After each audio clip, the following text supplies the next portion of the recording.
To make your own burp cloths, you can use a store-bought cloth diaper because they're nice and big and thick, but they're kind of expensive. So I like to make my own from scratch. I buy birdseye. It's a fabric. I get it at Joann.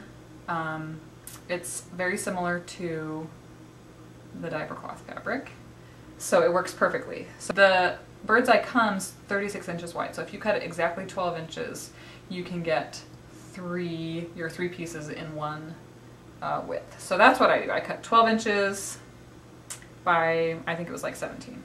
So then I stack the 3 layers on top of each other, and I divide the burp cloth into thirds, and I just draw a line right here because I want it to look kind of like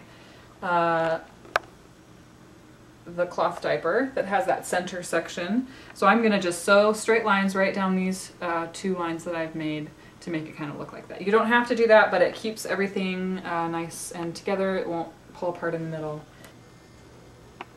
So the next thing to do is to pin your 3 layers together.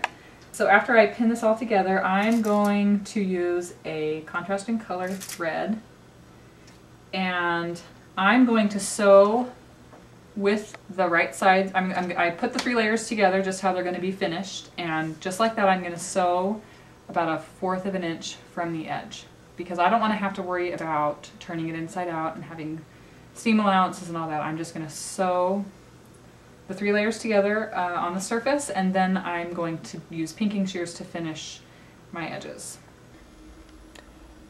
Now I'm going to sew around all the edges of this burp cloth.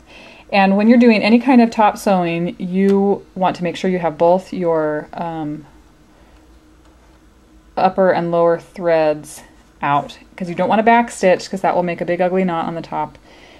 You want to leave long threads, and when you're all finished, pull them through to the back and tie a knot. And I'm sewing this at 1/4 of an inch, and I think on all sewing machines that is just the edge of your presser foot. So when you're all finished sewing around, pull on the bobbin thread on the back side, and you'll have this little loop that you'll be able to see. Put your seam ripper in that little loop and pull, and that will pull the top thread down through the bottom. And then just tie a square knot.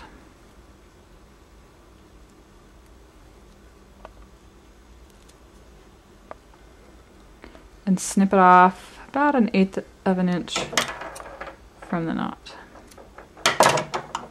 And make sure that you caught all 3 layers on both sides and that it's pretty square.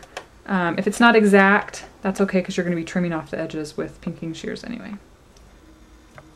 Now I'm going to sew the center lines that will keep all 3 layers of fabric together. And I would only do this if I'm not going to do any other embellishment on the front. This is just, well, you could do it if you wanted, but mostly it's to keep the layers together. And if I wasn't going to do any other kind of embellishment, I would probably want to use white thread to match. So to sew the center lines, you want to start your stitching line right on top of your first stitching line, because you're going to be cutting off the outside edges. So if you start sewing back there and tie your knot, you're going to cut it right off and the thread will come loose. So I'm going to start right on that stitching line, and I'm going to stretch it as I go so I don't end up with a bunch of loose fabric at the end. Stretch from the front and from behind the presser foot, just gently.